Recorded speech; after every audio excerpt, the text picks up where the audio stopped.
The next attribute we'll be discussing today is Wahdaniyyah, which translates as oneness. Regarding the attribute of Wahdaniyyah, the author says, وَيَجِبُ فِي حَقِّهِ تَعَالَى الْوَحْدَانِيَّةُ فِي الذَّاتِ وَفِي الصِّفَاتِ وَفِي الْأَفْعَالِ ومعنى الوحدانية في الذات أنها ليست مركبة من أجزاء متعددة ومعنى الوحدانية في الصفات أنه ليس له صفتان فأكثر من جنس واحد كقدرتين وهكذا وليس لغيره صفة تشابه صفته تعالى ومعنى الوحدانية في الأفعال أنه ليس لغيره فعل من الأفعال وضده التعدد والدليل على ذلك أنه لو كان متعددا لم يوجد شيء من هذه المخلوقات.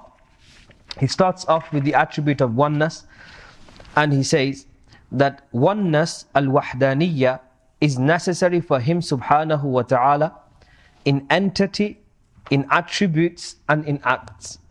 The meaning of oneness is in entity is that he is not composed of parts. The meaning of oneness in attributes is that he does not have two or more attributes of one kind, such as two powers, and none other than he has any attributes resembling his attributes subhanahu wa ta'ala. The meaning of oneness in acts is that none other than Allah subhanahu wa ta'ala has any act like his. The proof for that is if he were more than one, none of these created things would have existed. Its opposite is multiplicity, at-ta'addud. So you have the sifa here, which is wahdaniyyah, which means oneness. And then you have the opposite of that, which is ta'addud. In Arabic, ta'addud, ta'ayn, dal and dal. Ta'addud, which means multiplicity. So the opposite of oneness is multiplicity, meaning oneness means for there to be one, and multiplicity means for there to be more than one, or for there to be multiple. That is the impossible attribute for Allah subhanahu wa ta'ala. So the possible is the necessary is wahdaniyyah, and the impossible is ta'addud. What do these words mean, and what are we affirming for Allah subhanahu wa ta'ala, and what are we negating from Allah subhanahu wa ta'ala? The author says that wahdaniyyah, oneness, is necessary for him subhanahu wa ta'ala in three things.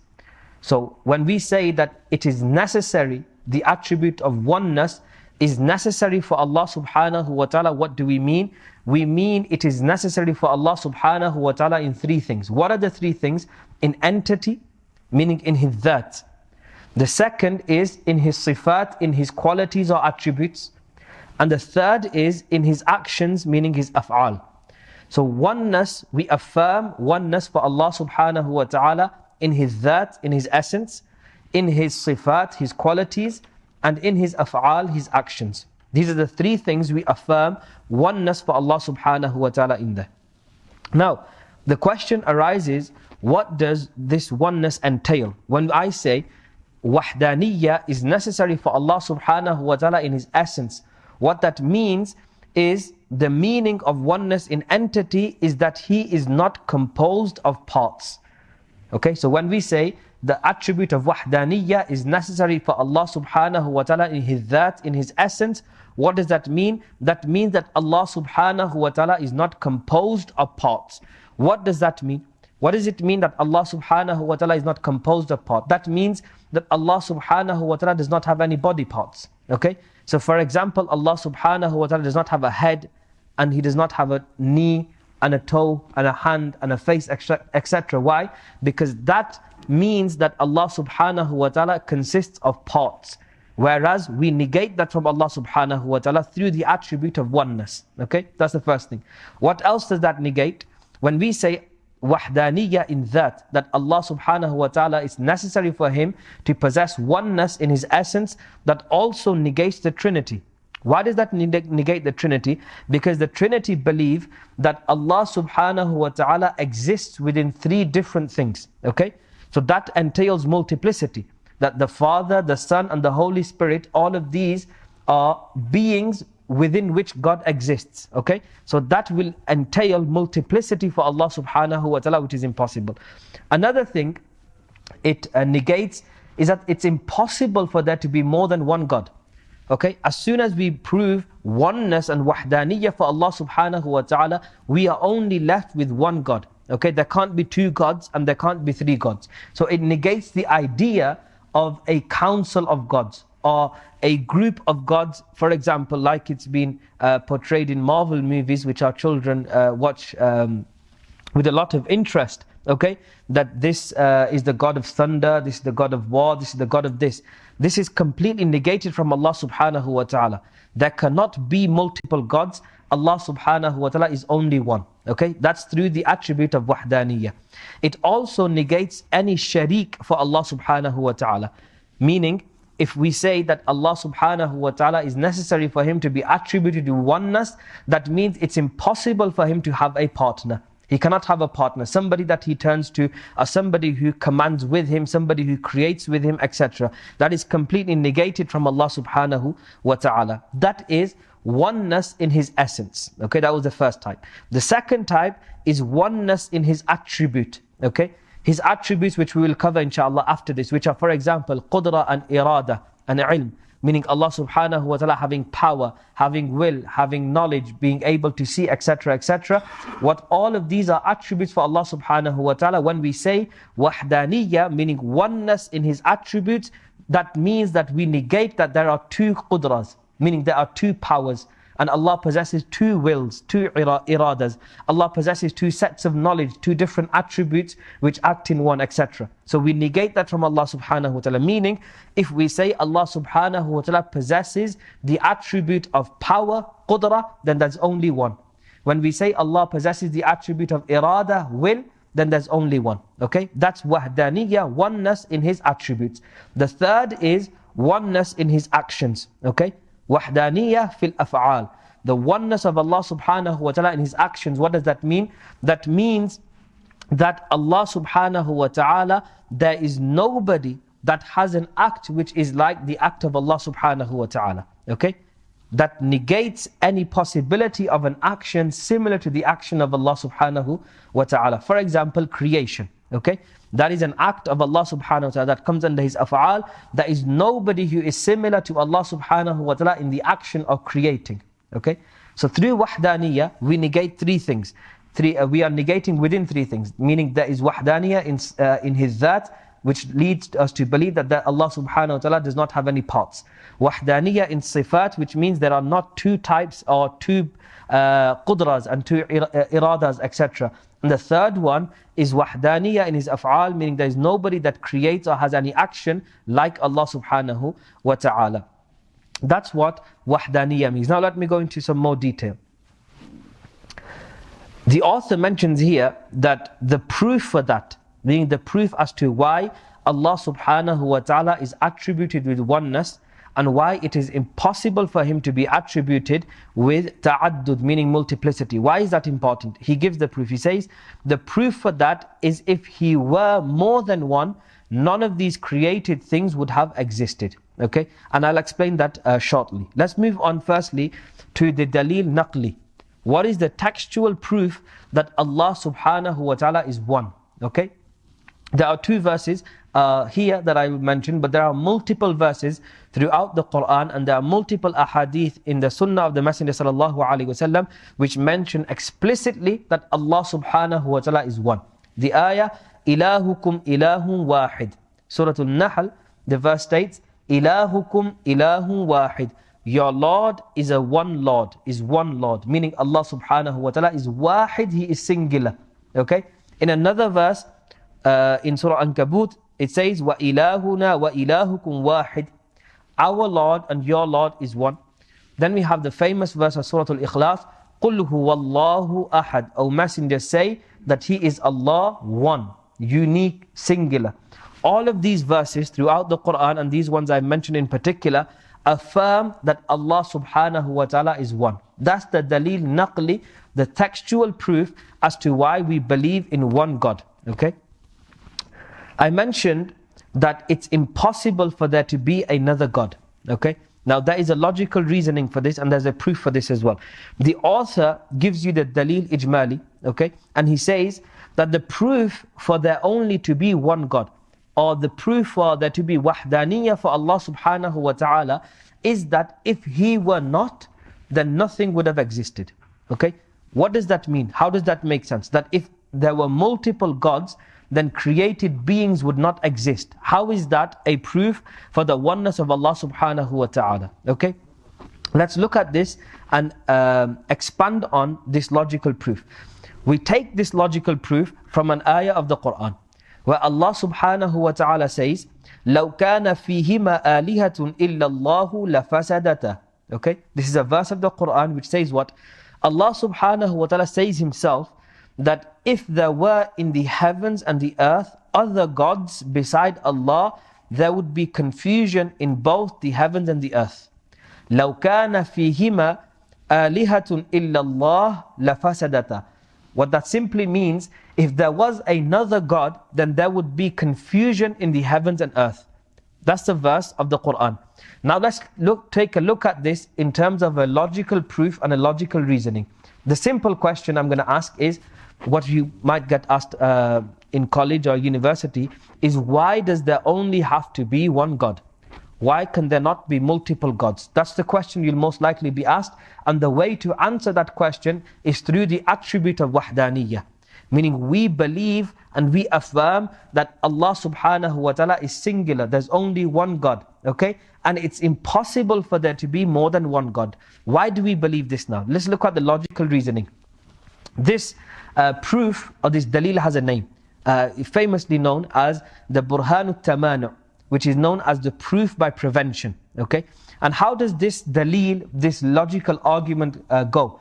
So the first premise of the logical argument is, if another God existed, then either they are able to negate each other's actions or they are not. Okay? Yani for argument's sake, let's say there are two gods. Okay? There are two gods. Is one God able to negate the action of another, or are they not? Okay? That's the first question. So there are two gods. One of them gods wills that Zayd, let's just use that as an example, a person called Zayd. Zayd should be fat. Okay? And the other God says, no, Zayd should be skinny. Okay? There are two gods. One of them wills something or intends something, and the other intends its opposite. Are either of them able to negate the will of the other? Is one God able to say to the other God, no, your will not be counted or taken into consideration. My will will go ahead and Zayd will be skinny, for example. Okay? Is that a possibility, yes or no? That's the first premise. Yes. Okay? Is one God able to negate the will of another God? Okay, that's the question. Is one God able to negate the will of another God, or are they not able to? If they are not able to negate the will of another God, then that means that that God is powerless. Yes? Are you following? If one God is not able to negate the will of another God, that will make that God powerless. Because if he is not able to negate something, then what power does he have? Okay? He doesn't have Qudrah. He doesn't have power. The second thing is, if he is able to negate it, okay? If he is not able to negate it, that means he's powerful. If he is able to negate the will of another God, then that means that that other God is powerless. Why is that other God powerless? That other God will be powerless because he willed for something to happen and he wasn't able to execute it. So either way, whichever way you look at it, if there were two gods, then either they are able to negate each other's will or they are not able to. In whichever scenario you take, one of the gods will become powerless. And a God cannot be powerless. If he is a God, then he can't be powerless. Okay? So that's the logical reason as to why there cannot be two. There's multiple other arguments and there's multiple other logical reasonings presented for this, but this is the most simple one to understand. That if another God existed, then either they are able to negate each other's actions or they are not. It is impossible for either to negate each other's actions, because if they were to negate the action, then they would become powerless. And it is also impossible not to. If they were not able to negate each other's action, they would then become powerless as well. So either way, they would become powerless. So the conclusion that we draw from this logical reasoning is there cannot be more than one God. Does that make sense? Yes? That either way, if there were two gods, if they are able to negate each other's actions, then one of them will become powerless. If they are not able to negate each other's actions, then both of them are powerless, because they don't have complete Qudrah and they don't have complete irada. Okay? That's the logical reasoning. Either way, okay, it will lead to something known as what we call ajz, which means incapability or incapacity, which we will cover in the next sifat. Okay, so that's the logical proof and the logical reasoning as to why there cannot be more than one God. Okay, there cannot be more than one God, because in whichever scenario you take, they will either, one of them will become powerless or both of them will become powerless. Okay, that's the logical reasoning as to why there can only exist one God. There are other ones as well, but we will leave them for another time, inshallah. Another thing to mention here, so now that you've looked at why is it necessary for Allah subhanahu wa ta'ala to be one in terms of His essence, in terms of His dhat, meaning there cannot be a multiplicity of gods. That's impossible, because it does not make logical sense for there to be a multiplicity of God, and we also have verses of the Quran which prove that. The next thing is that the author mentions that Allah subhanahu wa ta'ala possesses the attribute of Wahdaniyyah in His af'al, meaning in His actions. What does that mean? What does that entail? In simple terms, let me explain it rather than going into the philosophical debate. The question is whether humans create their own actions or not. That's the question. Do humans create their own actions? That's the question. For example, if I was to stand up from here and walk, did I create that action of standing? And did I create that action of walking? That's the question. The answer is simple, that it is Allah subhanahu wa ta'ala who does all the creating. Okay? Humans do not create anything. Allah subhanahu wa ta'ala creates the action. Allah subhanahu wa ta'ala creates the power to execute that action. Allah subhanahu wa ta'ala creates that strength and that will within the person to execute the actions. So what does the human do? The human does something which is known in Arabic as kasb. Kaf, sin and ba. Kasb means to acquire. All the human does is the human acquires that action. Okay? And that is what the human will be accountable for. Okay? Because the question might arise, if Allah subhanahu wa ta'ala creates everything, then why is a human punished? Why is a human accountable? Why is the human rewarded? The human is rewarded and punished based upon his kasb, what he acquired. He did not create anything himself. Okay? Allah does all the creating. That is what Wahdaniyyah fil af'al means. That it is only Allah subhanahu wa ta'ala that creates, nobody else creates anything. Okay? On the surface, it might look like someone is creating something, or something is creating another thing, which is known as cause and effect. Okay? But in reality, it is Allah subhanahu wa ta'ala who creates the cause, and it is Allah subhanahu wa ta'ala who creates the effect of that cause as well. Humans merely acquire. Okay? They do kasb of the af'al, and that is what they will be rewarded and punished based upon their kasb. Another thing is, for example, we say, if one was to say that, this is quite a bit more detailed, but I'll explain it in a simple manner. Does fire burn? Okay, that's the question. Does fire burn? Does fire have the effect of burning in and of itself? No. Okay, fire does not burn in and of itself. Rather, Allah subhanahu wa ta'ala creates the effect of burning within the fire. Okay? So nothing in the universe, not humans and not even nature itself, possesses any attribute in terms of being able to create something, create an effect. Rather, Allah subhanahu wa ta'ala is the ultimate creator. Allah creates everything within everything else. Okay? So fire itself does not possess the quality or the ability to burn. Okay?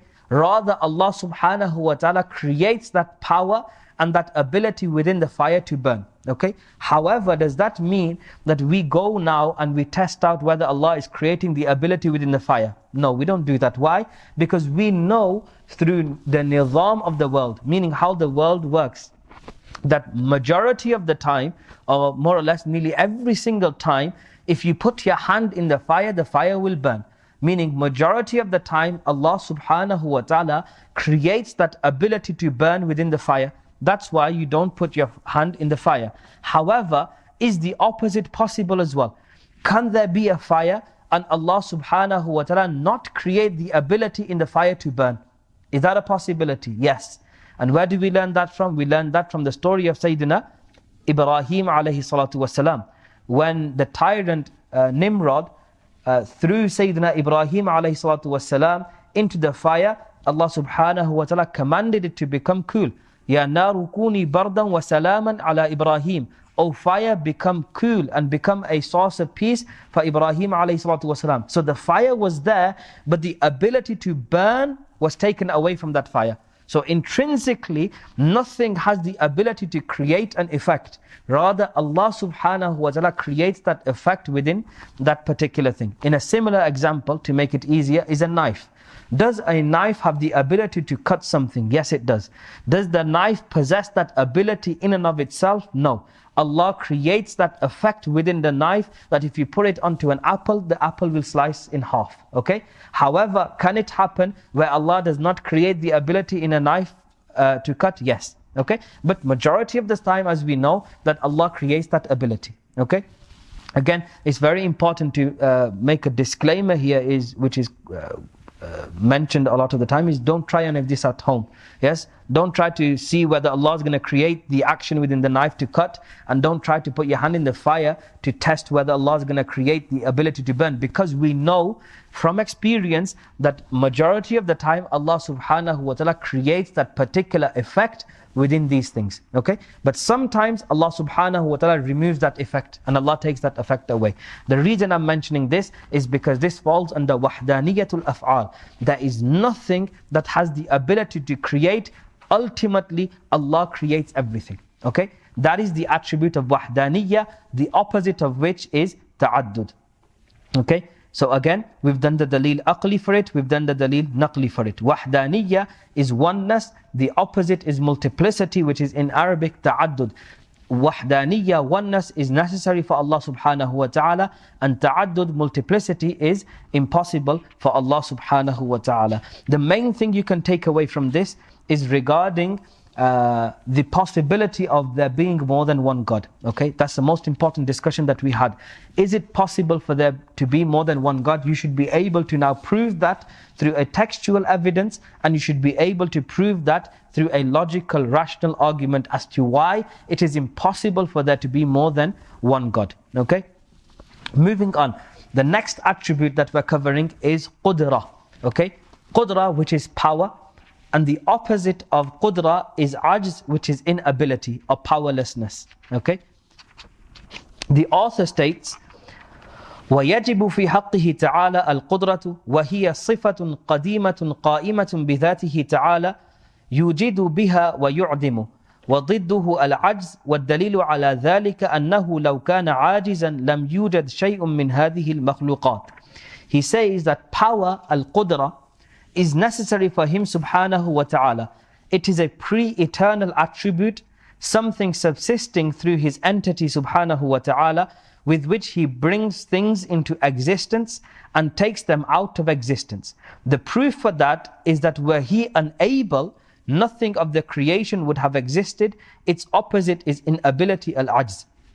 From here onwards, the sifat that we'll be covering are very simple. Okay, and they're very easy to understand because they all relate back to the previous ones. Okay, the sifat that he talks about here is Qudrah, which is power, and the opposite of Qudrah is Ajz, which is powerlessness or inability. Okay, or incapacity.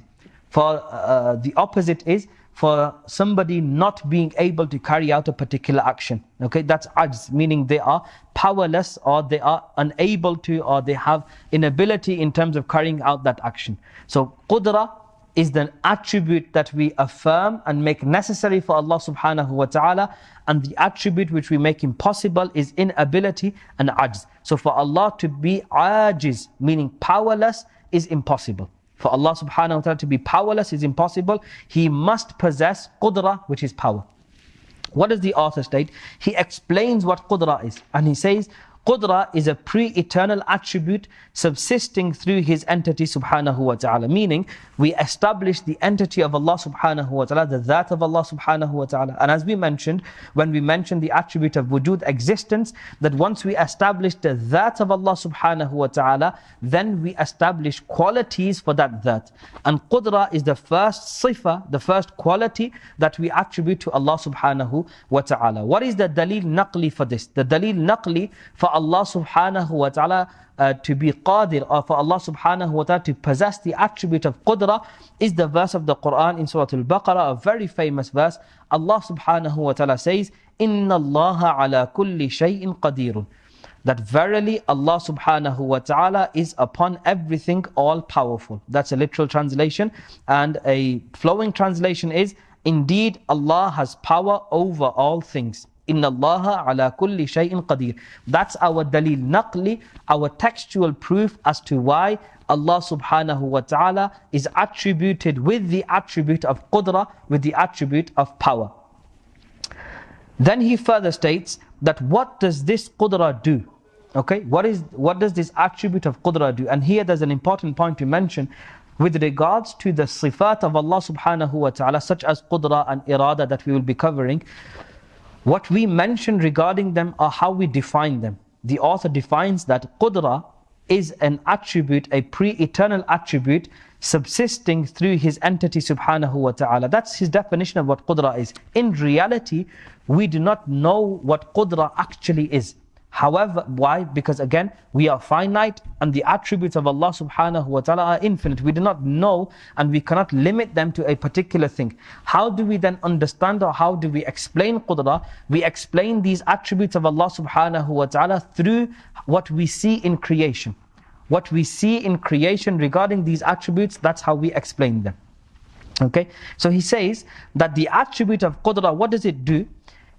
It's through this attribute that Allah subhanahu wa ta'ala brings things into existence and takes them out of existence. Okay?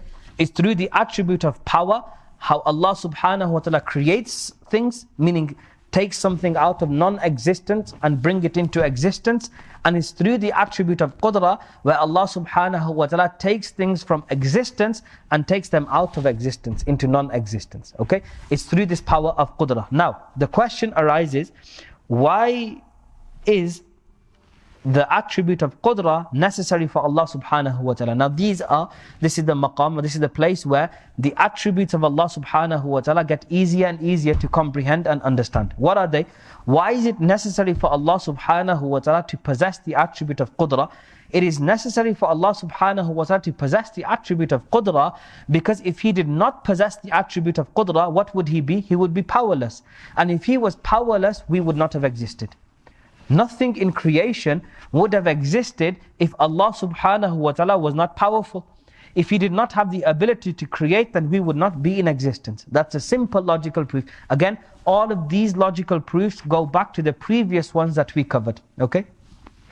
So, the logical proof, the dalil aqli for Allah subhanahu wa ta'ala to be attributed with Qudrah, with power, is that if He were not attributed with power, then nothing in creation would have existed. Okay? That's the attribute of Qudrah. The opposite of Qudrah is ajz, which is inability, which is impossible for Allah subhanahu wa ta'ala. Now, the question arises that what does the attribute of Qudrah relate to? Okay? And the simple answer is that the attribute of Qudrah relates to those things which are mumkin. Okay? What does mumkin mean? Mumkin means possible.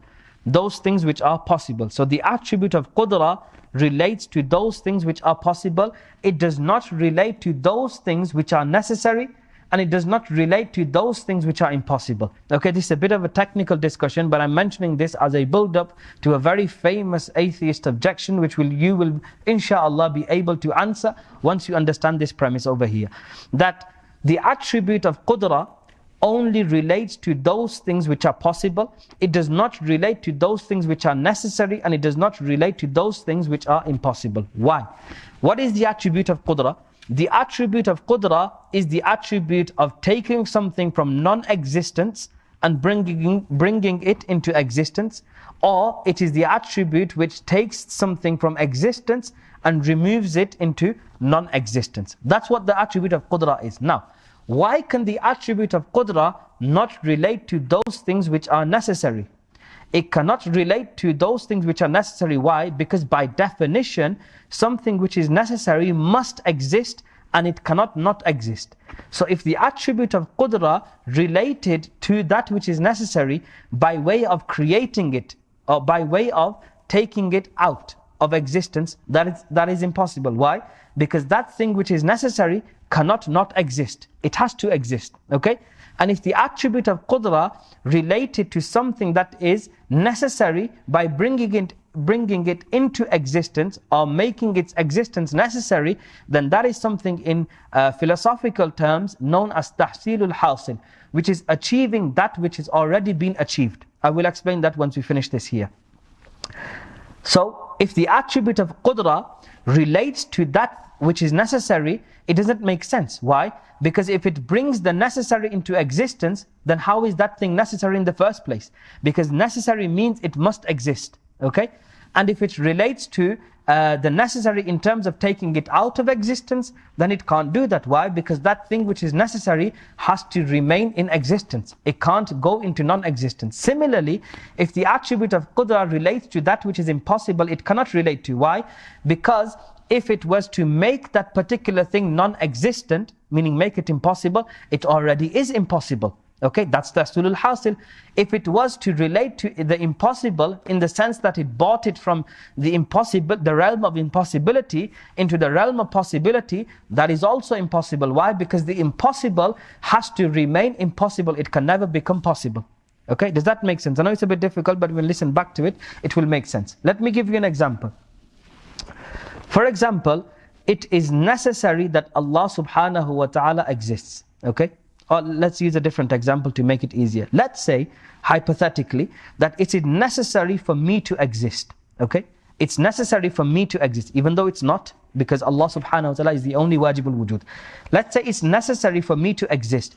If now the Qudrah of Allah subhanahu wa ta'ala related to me, and Allah subhanahu wa ta'ala through His power brought me into existence, how is that possible? I am necessarily existent.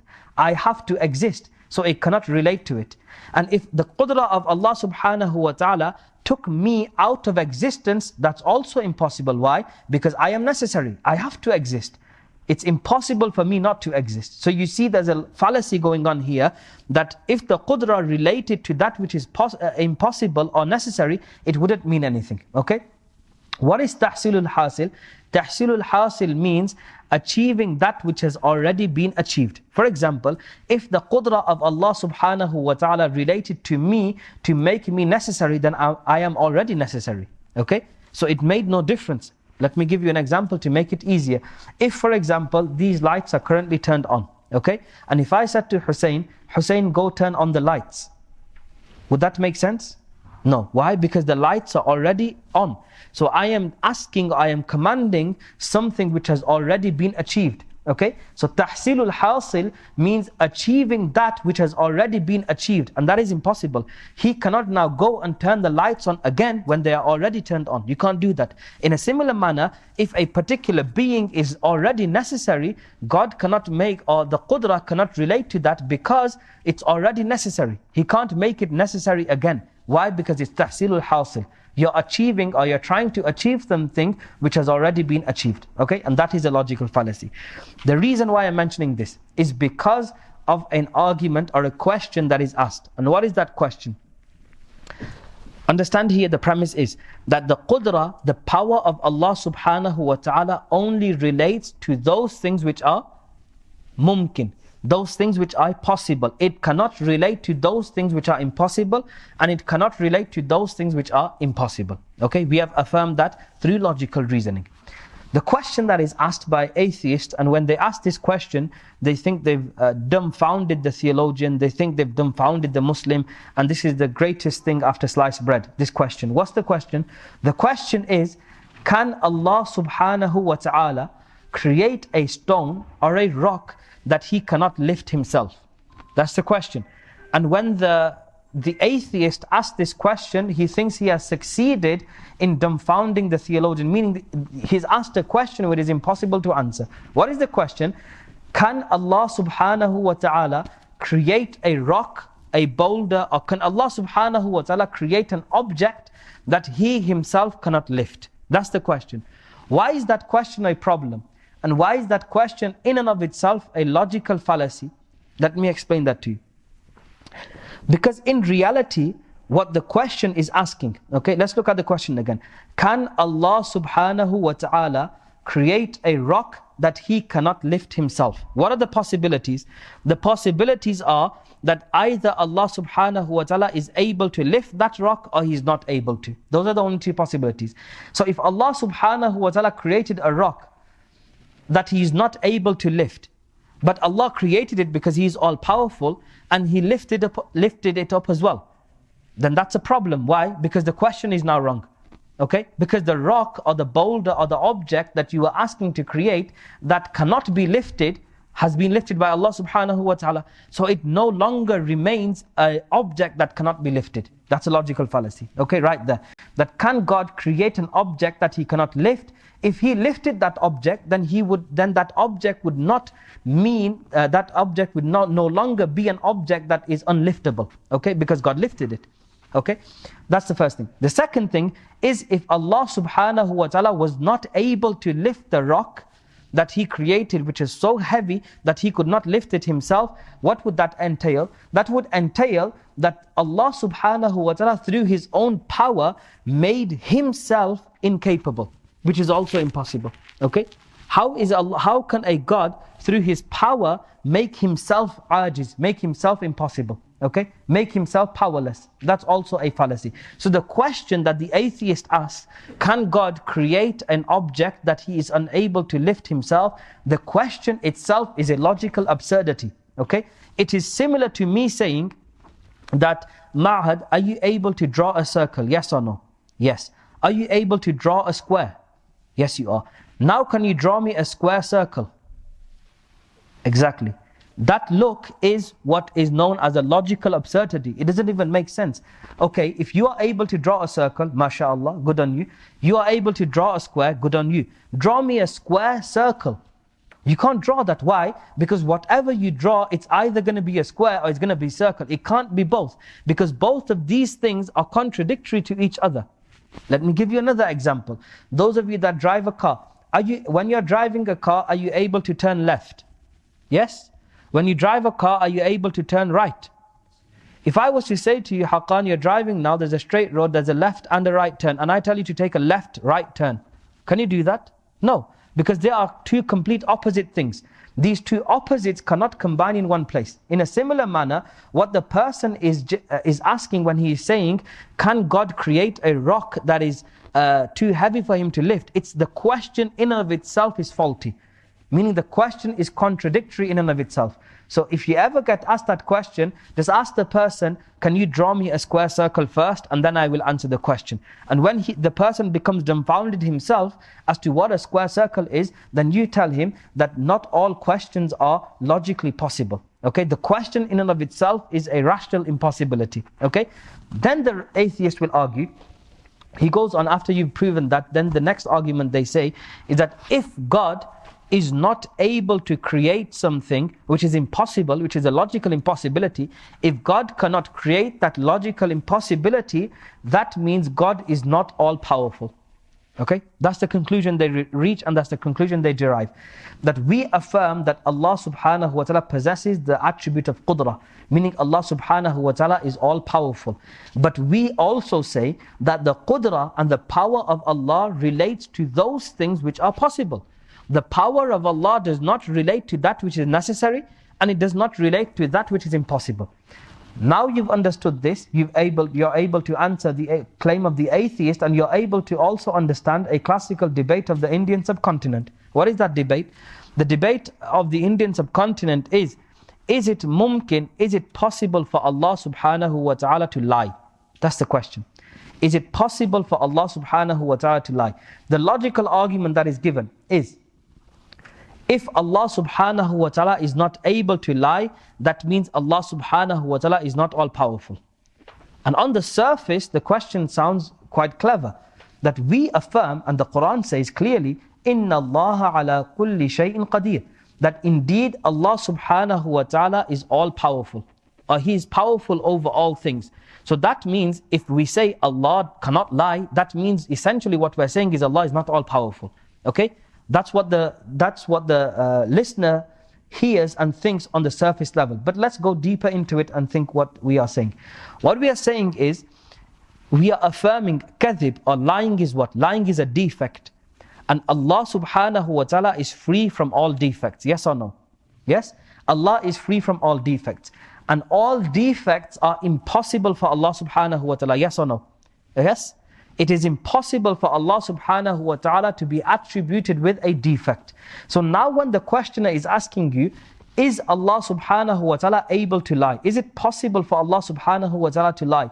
Your answer should be no. It is impossible for Allah subhanahu wa ta'ala to lie. Then the questioner will ask, if you are saying that it is not possible for Allah subhanahu wa ta'ala to lie, that means God is powerless. That means Allah subhanahu wa ta'ala is not all powerful because He cannot lie. The simple answer to that is that the Qudrah and the power of Allah only relates to those things which are possible. It does not relate to those things which are impossible, and it does not relate to those things which are necessary. Okay? So now you've learnt answers to two very important questions. The first one, can God create a rock that He's not able to lift? Which in and of itself is a logical absurdity. And the second one, is Allah able to lie? If He is not able to lie, then that means that Allah subhanahu wa ta'ala is powerless. Okay, that's the objection. And you've also learned the answer to that as well. Okay, that is through the power of the attribute of Qudrah. These are the two important objections that you must learn when it comes to knowing the attribute of Qudrah for Allah subhanahu wa ta'ala.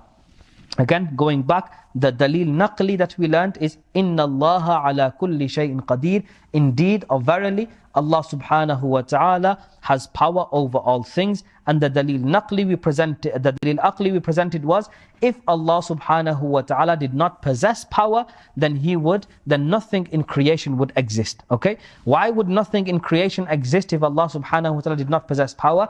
Because the attribute of power is the attribute which brings things into existence. And if Allah subhanahu wa ta'ala was not able to bring you into existence, then we would not exist. But we do exist, therefore Allah subhanahu wa ta'ala possesses the attribute of power. These are the two sifats, al-Qudrah and al-Ajz. The Qudrah, the power, is that attribute which is necessary for Allah, and inability, al-Ajz, is that attribute which is impossible for Allah subhanahu wa ta'ala. And we leave it here for today, inshaAllah.